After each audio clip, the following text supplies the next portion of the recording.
What's up, everybody? Welcome on into DraftKings The Slate. Adam Kaufman, Gary and Thorne. We also have Jeff Ulrich, which is always a special treat here on a Thursday, a sports edition of the show, which means we are going to tackle not one or two, maybe three, four. I don't even know how many sports we're going to get into, guys. We're going to do NBA later, NHL later, obviously mostly football with the divisional round upon us, just a couple of days away. But first, how's it going? It's good to see you guys. Great. Excellent. Good. Got the best Love the football enthusiasm weekend of to the year start us coming off. up. You know, like it's good times. Good times to be had all around. I need to know if you are enthused or sad, Gary, and on a very deeply personal level about the changes going on in Miami for your beloved Dolphins, because changes to that coaching staff. We got a handful of guys, including the defensive coordinator, that are moving on to, whether by choice or otherwise, moving on to other opportunities. Yeah, I think it probably a necessary thing. Was odd, even when you think about like the general sort of shift of a franchise, bringing in a new head coach like the Dolphins did last year with Mike McDaniel, that he would, even as an offensive guy, that he would keep basically half the coaching staff that wasn't his guys, just because the Dolphins defense had been pretty good in 2021. But I think a lot of that, much like their, I think it was a 7-game win streak or an 8-game win streak, I can't really remember what they had in the second half of the season. You know, when you're playing Ian Book as your opposing quarterback, your defensive stats tend to look pretty good. And the Dolphins forced a bunch of turnovers in 2021. And, you know, they were a high risk, high reward, zero blitz team. And a lot of the high reward was coming. And in 2022, there was a lot of the high risk, not so much reward. And, you know, they didn't force any turnovers. They were terrible on third downs, particularly third and longs.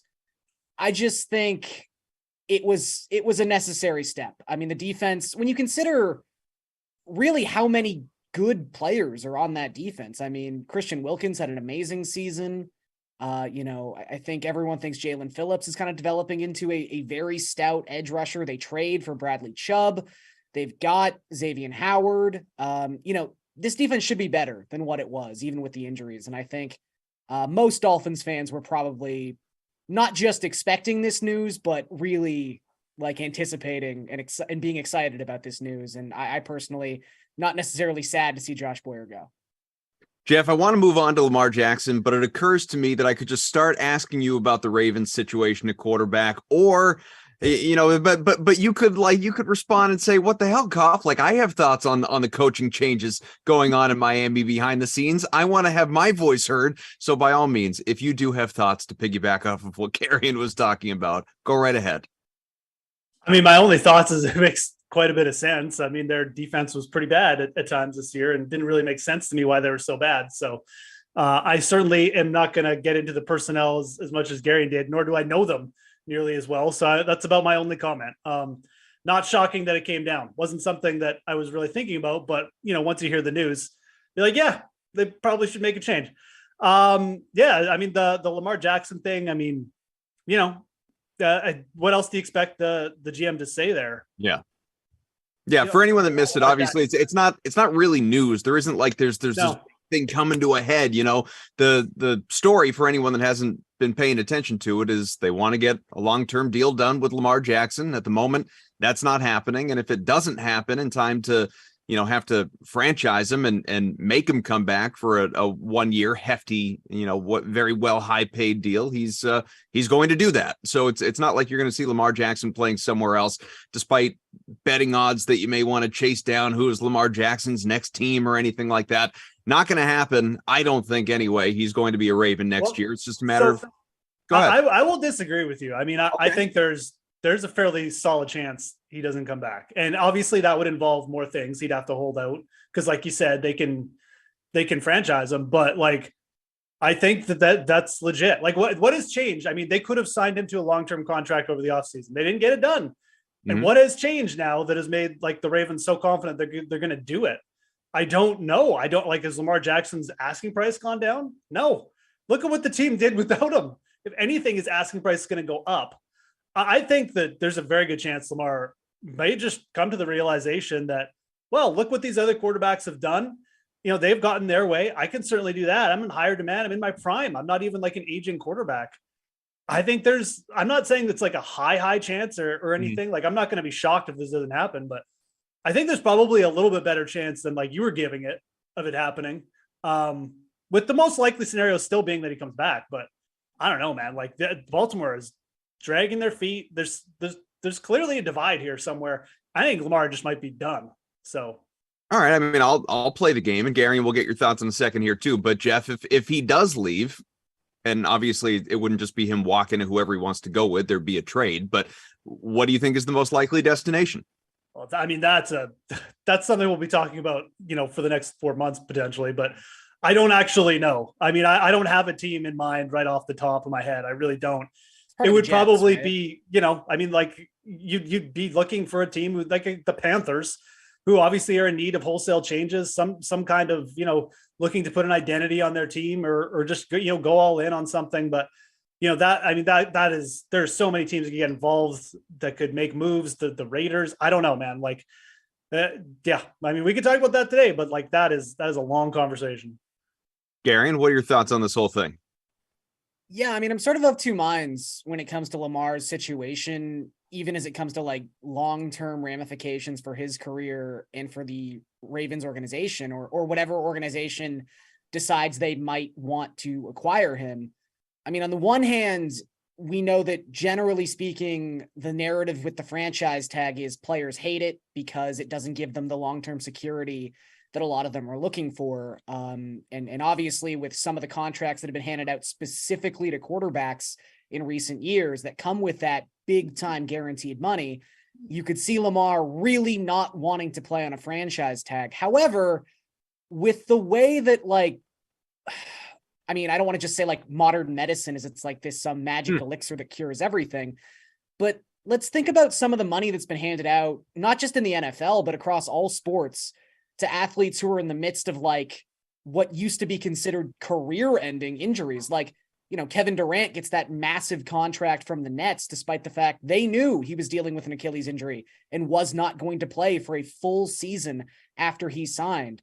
Deshaun Watson, not comparable in terms of situation as to why he was sitting out, but the Browns give him $250 million, despite the fact they hadn't seen him play in almost 2 years, and all the legal ramifications and, the PR ramifications and all that sort of stuff. He still gets the bag. So I think if you're Lamar, again, I'm not the one playing, and he is pretty injury prone, and he's someone who stylistically, I don't think he needs to be as fast as he's been, but like it sure helps. And yeah, an injury would be bad, but I still think even if Lamar were to suffer some sort of great injury, some season-ending injury on the franchise tag, he'd still get a payday. Like a franchise would still give him so much money. So I don't think he has to worry about that too much. But if you're a team looking to acquire a quarterback, obviously quarterback is still arguably the most important position in all of sports when it comes to franchise management. But the last two big trades for a quarterback or big moves for a quarterback have not looked great. I know it's only been a year, but I already mentioned Deshaun Watson, who did not look good in the limited sample we got this season for the Browns. They are now paying him absurd amounts of money. And then you've got Russell Wilson in Denver. I don't think Denver would do that trade over if they had an opportunity. And obviously, Lamar is in a different point in his career. Lamar is an MVP award winner. Like, I think he's in a different echelon considering what his age is, but I'm just a little curious what a star quarterback trade even looks like after the year of star quarterback trades we just got. All right. Well, like Jeff said, something to monitor for the months to come, considering I don't think there's going to be any sort of overnight resolution on this. Both sides have kind of dug their heels in, and it's going to play out for a little while, obviously, and maybe on into, I don't know, when's the franchise tag deadline? When do they have to ultimately make that call? It's just like before... March, isn't it? Yeah. Right before the draft. Sounds right. Yeah, so we got a little while, obviously, to keep an eye on that. But one thing that is going to change in the next few days is the number of teams that are still remaining with a chance at winning a Super Bowl. You have 4 teams that are going to play this weekend. We begin with the 2 Saturday games, guys, and those, of course, first one, Jaguars Chiefs in Kansas City, and then you have the nightcap, the Giants and Eagles. Both those games with pretty sizable spreads. We'll begin with the early one 8.5-point favorites, the hometown Chiefs. No surprise there. 53 is the point total as well for that game, which is far and away the highest of the 4 games that we're going to see this weekend. My feeling basically, and I almost tweeted this after the Jaguars won the other day and came back in improbable fashion and beat the Chargers and all of that. Either the Jaguars are going to win this game and win the Super Bowl, or I just think they're going to get their doors blown off. It's one or the other, and I'm inclined to say the latter here, Garion. But what are you expecting from this game? Yeah, I'm in a little bit of a weird place where I find myself strongly considering every underdog on this 4-game slate. It's just an interesting slate in that way. I guess some good lines, if that's the optimistic way you want to look at it. But yeah, I mean, the Chiefs are so strange when it comes to like regurgitating betting trends, because they're one of the worst teams against the spread the last 2 seasons. But a big part of that is, unlike any other team in the NFL, they play with their food. I mean, I even remember watching that Week 10 matchup between the Chiefs and the Jaguars thinking, oh, the Chiefs don't really care about this game. Like, this isn't, they're trying stuff. Mahomes, and look, Mahomes is always kind of doing things that you wouldn't expect to see in a non-preseason setting. And that's just how good he is. But, you know, this is a team that did a ring around the rosy play on the last game of the regular season. Like, they've got other things on their mind September through December. And I think that's why they are 6-3 ATS in their last 9 playoff games. Like, they can really sort of lock down and be a different team when it matters. That being said, they are 1-6-1 ATS at home this season. They are 2-7-1 ATS their last 10 games overall. It's a lot of points. 8.5 is a big number in the divisional round. And part of me thinks the Jaguars can hang around in this game. I don't think they're going to win, but I think a backdoor cover is certainly on the table.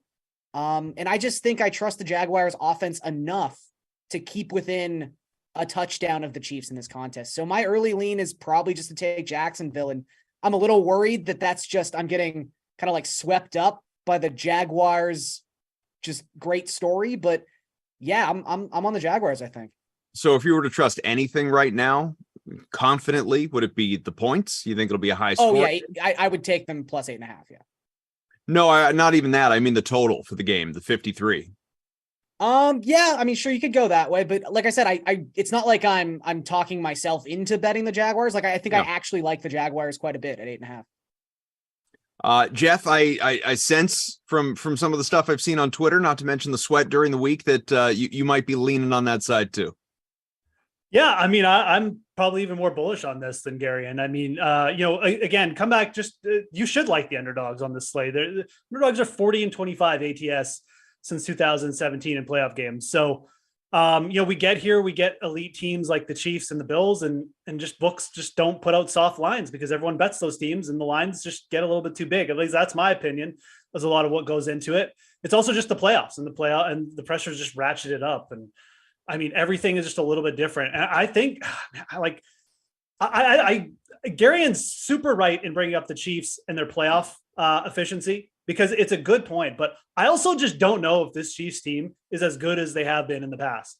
I think there's a real possibility this Chiefs team is just like, they're just kind of okay. Like, they're good, obviously, but when it comes time to ramp it up this year, I don't know if they're going to be able to do that. And I think that Jacksonville has more than a chance to hang it around. What are we seeing from the Jags this year? Massive comeback win against Baltimore, massive comeback win against the Chargers, beat the Cowboys in an absolute shootout. This team doesn't get scared when they get down.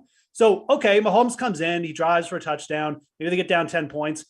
There's nothing there that says we've seen this from the Jags all year. They can come back. And I think the matchups really do favor the Jags. They've got Evan Ingram going up against one of the worst red zone defenses against tight ends. The running game with Lawrence and Travis Etienne, I think, is going to dial down the pressure for Kansas City, which is probably their best attribute on defense. Like, I think this is a problem spot for KC. And I think Jacksonville is a good team. I think their defense has been getting a little bit better as well. And I think their offense isn't going to crumble at all in this spot. So we'll see. I mean, this is very interesting game for me, but I'm definitely with Jags on the points here. I think this is my favorite spread to bet for sure. And then as far as the total goes, I mean, I just wouldn't touch it. I think if you got it at 51 to go over, that's fine. But like 53 now, I'd probably even maybe consider an under or just leave it alone. Well, just kind of accentuate your point about sort of the I don't know, the moxie, the resilience, the whatever you want to call it with the Jaguars. Like, I'm not the biggest Trevor Lawrence guy, never have been. If I look deep into my soul, maybe it's just as simple as looking at his hair and I'm jealous. I don't know what it is, but the bottom line is I've never been a big Trevor Lawrence guy. But when you see him against the Chargers throw 4 first half interceptions and then to still rally, never mind win, just rally, to not pack it in the way that a young quarterback in his second year, coming off the miserable rookie season, whole situation that he had to deal with, to then come back and obviously have the year that he has had. And within that, it was almost like that game was a story of his career. First half rookie season, second half sophomore season. And that in and of itself impresses me enough, even going into Mahomes' house. I think it's a part the player, and obviously Trevor Lawrence has been around and he's been in big games, and I think that's him growing, but it's also a part and fact of their coach. Doug Pete, you look at the Jaguars, again, when the Jags get down, they don't run the ball. They don't start taking more time off the clock. They don't do stupid things that some teams do. They pass the ball. They play quicker. Trevor Lawrence in all those games threw the ball like 47 times because when you get down, you need to get points to get back in the game. Like, it sounds so simple, but teams don't do it. The Jaguars do it, and they have the personnel to get back in the game. And now you're seeing Trevor Lawrence grow as a quarterback as well, because he's got a good head coach who just says, go out there and sling it, man. Like, you're the quarterback, you're the guy. It's going to work out, and it does for them. So, yeah, I think Jags are a really dangerous team. I will not be shocked if they win this game outright. I think it's going to be a very good game. Very looking forward to it. And yeah, Jags points. That's where I'm going. We'll circle back. Evan Ingram touchdown, anytime touchdown. There you go. Well, yeah, and we can get into some prop bets. We'll certainly circle back on DFS as well. But let's look at the nightcap there. The Giants, Eagles, 7.5 point favorites. The Eagles at home. I don't think there's any, surprise there. A little bit lower point total, 48, middle of the pack for what we're expecting this weekend among the 4 teams, or 4 games, I should say, the 8 teams. And I'm not as bullish on the underdogs as you guys are. In fact, if I were to look at it, to me, it's I wouldn't be at all surprised if the favorites, the home teams, win going away on Saturday, and then Sunday is the day that I'm a little bit more interested in the underdogs specifically. But with this game, Gary, and we'll start with you here. Do the Giants, based on what we just saw in the wild card round, have a legitimate chance of upsetting the Eagles here, a team that obviously they're very familiar with? They've already seen a couple of times this year. I don't know what odds I give them to upset them necessarily, but I think this is a big number. And I think the half point you're getting off a key number here is really enticing. Again, I think Giants 7.5 is probably my initial lean.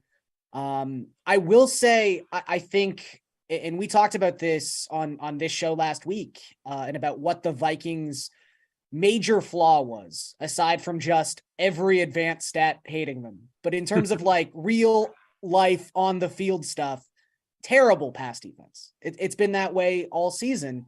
And the Giants, to their credit, to Brian Daboll's credit, and we go back to the wonders of having a good coach. It really does change things. That was one of the most aggressive games the Giants have had all season in terms of pass rate over expectation. And that's what they needed to do against a Vikings team that is just terrible at defending the pass. And Daniel Jones stepped up to that challenge. I mean, a lot of the throws were just shallow crossing routes. Be that as it may, he made the throws. He really should have iced that game. I mean, there's an untimely drop that opens the door a little bit for the Vikings, and Kirk Cousins goes full Kirk Cousins, and they can't win that game. But yeah, I think taking a lesson maybe from last weekend's games. I know it's like a big narrative kind of thing, but I really do think there's something to the divisional rivals match up for a third time in the playoffs narrative. I mean, I thought the Bills were going to beat the Dolphins by 27 points. And Josh Allen had a real Jekyll and Hyde Josh Allen game, granted, but that was a much closer game than I thought it was going to be. And I think it's because those teams just know each other so well. Same with Ravens and Bengals. I mean, part of that is the Bengals lose half of an already bad offensive line. That's going to put you behind the 8 ball a little bit, but tight divisional matchup. I just think these two teams, like, they literally just played. I think the Giants deserve a little bit more credit than 7.5 points. And if we want to go into trends territory, 7-1 ATS on the road this season. Like, they are very comfortable covering away from home. So I think if it's as strange as it is to say, if it's 6.5, I'd probably take the Eagles, but at 7.5, I really like the Giants. Jeff, is I think just kind of building on what Gary was talking about, the thing that I really took away from that game against the Vikings was, and this wasn't the first time I felt this way this year, but it was, holy crap, like Daniel Jones might actually be a good quarterback after all, and it's not like he's got this slew of weapons around him. And yes, Saquon, but I'm talking about purely his pass catching options. You're relying on guys, not to sell them short, but you're relying on guys like Bellinger and Hodgins and like when Darius Slayton is your best receiver, and yet he's still getting work done. I found it to be incredibly impressive. So I don't want to talk, like, I kind of agree with you. I think Daniel Jones still is underrated. I don't really know why everyone hates him. At the same time, like, we've gone into territory, it feels like we've jumped the shark here. Like, people legitimately talking this week whether they'd rather have Daniel Jones or Jalen Hurts. No, legitimately though, like, those are the conversations that are being had, which I just feel is like, A, it's a slap in the face to Philly. And I think that they probably hear these things. Mm-hmm. A large part of what happened last week was that the Giants were playing the Vikings. Like, the two of Daniel Jones' best games came against the Vikings this year. Like, it's not debatable. Just, it's what it is. And this is such a different defense, like first in sacks per game, pressure rate. The first and pass DVOA, it's basically the exact opposite. So I think that you're going to have a lot of trouble if you're the Giants getting those same kind of plays off. If they step up and stuff Saquon, Daniel Jones is going to be under a lot of pressure. Those runs aren't going to be there. And I think on the other side of it, like, I just don't know how the Giants defense is going to hold up. They've got some disruptors, but like, they ran for 217 yards against them in the first game in week 14. That's the game I think you should be looking at when everyone was healthy, when, the Eagles and it was like, oh, this, the Giants could maybe catch them, and the Eagles just stomped them. Like, they just ran all over the field. And yeah, I don't really like this line, like 7.5, but like, I just don't think that the Giants are good enough for me to take. Like, I would roll with the Eagles here. It's probably my least favorite spread bet, but like, I would bet the Eagles. Like, I would take them even at 7.5. I think they're clearly a better team. And I think it'll show again. I think that, the week of rest, getting to just sit around and now listening to the Giants get built up, I just don't think it's good news for the Giants personally. Listen, the Jaguars and the Giants are two teams that I thought were going to lose in the wild card round. So honestly, what the hell do I know anyway? But let's take a little look at Sunday here. And these, like I said before, these are the games that really interest me in terms of upsets. Never mind, like, would you take the points? Will they cover all that stuff that we were talking about with the first two games? I legitimately believe that the Bengals can beat the Bills and that the Cowboys can beat the Niners. Let's start with the early game, 3:00 Eastern time on Sunday, and that is in Buffalo, just a 5.5 point spread. What I will say, and this is just sort of one of those, does the emotion of the building and the emotion of the environment truly impact what happens on the field? Who knows? It's Disney, Hollywood story type stuff. But man, like, with the reports that Damar Hamlin has been in the building every day this week, and the possibility, I don't know that he's health-wise able to like lead the Bills out of the tunnel or something like that. Maybe he's on the field for the pregame coin toss, or maybe he's not there at all, or maybe he's in a suite. I have no idea. But I just think that the fact that these two teams are finally going to get to play an important game in its entirety and sort of finish what they started in a very emotional way, in a more meaningful way, in that it's the playoffs. And I'm talking purely about what happens on the field, obviously. And then you couple that with the fact that Hamlin could be in the building. That's like the one thing, Gary, that says to me, what in the world how do you think the Bengals could possibly win this game? Everything else, I could see Cincinnati.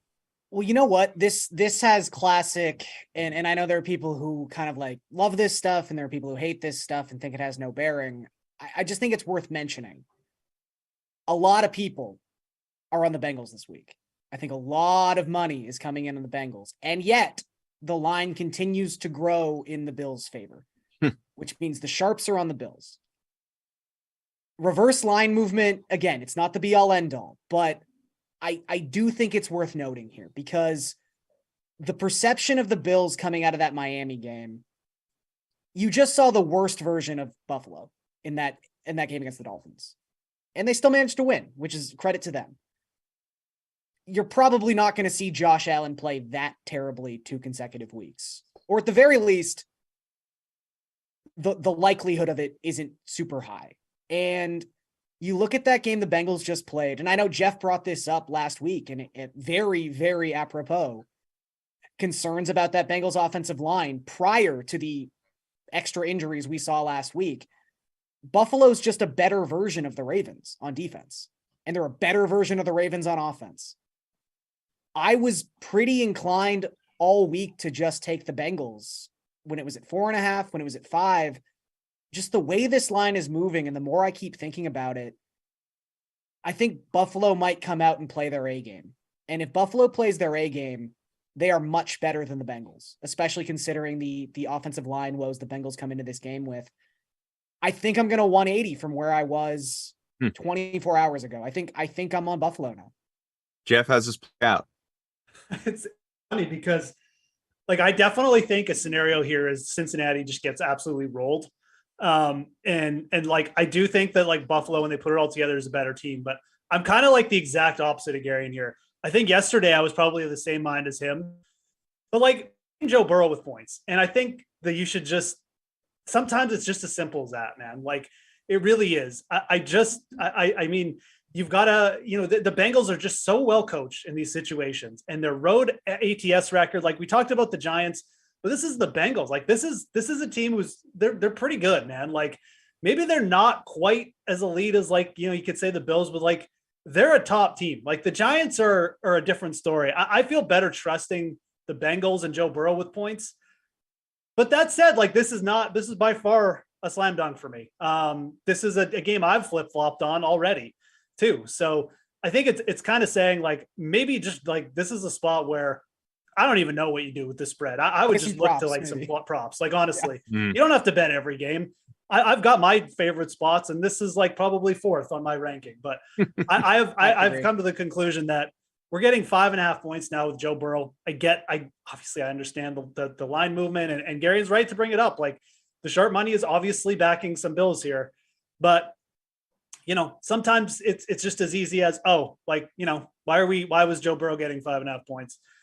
I think that the Bengals are live to win this game. And the Bills are really going to have to clean things up, and they could do that, but like, they've also just not done that at all this year. I mean, they're 2-5 ATS at home. And they haven't really been good against the spread against teams with winning records either. So I trust that the Bengals can keep this close and probably hang around, may even grab a win. But I definitely recognize the fact that, like, the Buffalo here scares me. I think that you could see a real bounce back, and the Bengals O-line issues could just crumble, kind of like they did in that Cleveland game back in, like, way back when. Let's tackle this last game in a span of about 3 minutes so that we have time for best bets, NBA, NHL, before we get out of here in 6 o'clock Madden Sim that is rapidly approaching. 7 minutes away. Falcons, Jeff's Falcons, and the Cardinals will match up. Cowboys, Niners, another game that I think is ripe for an upset, and this one would not be a huge upset. It's only a 4-point spread with the San Francisco favored, but I don't know, maybe if Brett Maher can actually make a kick this week, Dallas will win a nice stress-free environment in San Francisco. But what's your read on this, Gary? And I mean, are you willing to call Dallas the better team despite Christian McCaffrey on the other side? I'm trying to figure out if 4 is a key number, if one team can't make extra points. It really changes the math. It does. You're kidding, man. Yeah, this one's tight, and I flip-flopped on this one too. I think what I keep coming back to is Dallas's defense, for as great as San Francisco's is, it's probably a top 3 unit, if not the best unit in football. Dallas is the other defense in that conversation. Like, they are fantastic. And Brock Purdy has not played a defense of this caliber yet. We haven't really seen Brock Purdy have the, like, wow, he made a couple really boneheaded plays like that a rookie 7th round quarterback might make. And a lot of that is the Shanahan system. And I'm very afraid to pick against the Shanahan system. But Dallas's defense was the best defense in football on a per drive basis at forcing turnovers.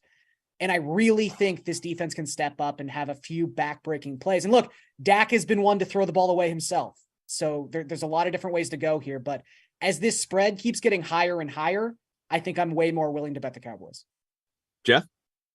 Yeah, I like the Cowboys here as well. I think that I think exactly that. I think Brock Purdy is going to be in a situation where, again, like the Cowboys too, they're stout against the run. I think they're going to force Purdy to drop back. Every time he's dropped back 30 or more times in games, throw a pick. I think you could see him, perhaps just try to do too much with his legs at some point, and just maybe cause a turnover, either just an INT or something. He had just a bunch of easy throws last week, and even like some of the throws he made downfield, they were close. Let's just put it that way. So yeah, this is a scary spot. It's funny you bring up the kicker. Like it could honestly come down to Brett Maher. Like I would not be shocked if like Dallas has this game, they look good, and then it's like something like that happens, because that's a total Dallas thing. They worked out Tristan Vizcaino this week. Like they brought in a kicker as competition. Yeah. So I think that if you're betting here, definitely take the points with the Cowboys, because that is honestly enough to scare me off a money line bet. I think the Cowboys are live, but you need to be wary of this stuff. And I still think that the fact, especially now we're up to 4, I mean, anything over 3 is obviously nice. So 3.5, 4, not a big deal, but I definitely lean Cowboys here. Fascinating subplot to me. It's premature. It's not even specific to this game necessarily, and it's a conversation for another day, but I'll throw it out into the ether. If the Niners win this game and actually like really go on a playoff run, Brock Purdy gets them to a Super Bowl, a la Jimmy Garoppolo years ago. Maybe they even win the thing. Maybe we cross San Francisco off as Tom Brady's next destination right out of that conversation. I think there's 1,000 storylines coming out of this. Like, yeah, it's all pretty interesting. What's the trade value for for the quarterback currently sitting on the IR in San Francisco is another fun question. Also true. All right. 30 seconds for each of you, because we've been so heavy football, rightfully so. But best bets tonight in the NBA, Garion. I like the Timberwolves on the money line. I just think you've got a matchup between two very similar teams, similar problems. I know the Timberwolves have some injury woes coming into this game, but plus 175 against a Raptors team that has not been good so far this season. They are a home dog. I'll take my chances with Minnesota there. And on the ice there, Moose, what do you got? Yeah, so really like the Flyers on the puck line tonight. All 6 of the Flyers' last 6 wins have come by 2 or more goals, and they're 8-10 in their last 10 games. And the Blackhawks are just the worst goaltending in the league. Also, like the Blues at home, good trends going there for them. Predators just look a little bit overrated in the odds, and I like the Kraken and Devils to go over 6.5 goals. All right. Well, hopefully you wrote all that down. If you didn't, the beauty of YouTube or even Twitter is you can rewind just a few seconds and go back and get the information and place your bets about an hour or so out from the games. Thanks to Eamon, our producer, Andrew, our technical director, both of them keeping us in check. And sorry, I said we were going to get to DFS. We didn't, but good news. Back tomorrow for another show before these games happen. So plenty of time for you to make your lineups. Thanks to Moose. Thanks to Gary. And I'm Adam. See you later. Bye.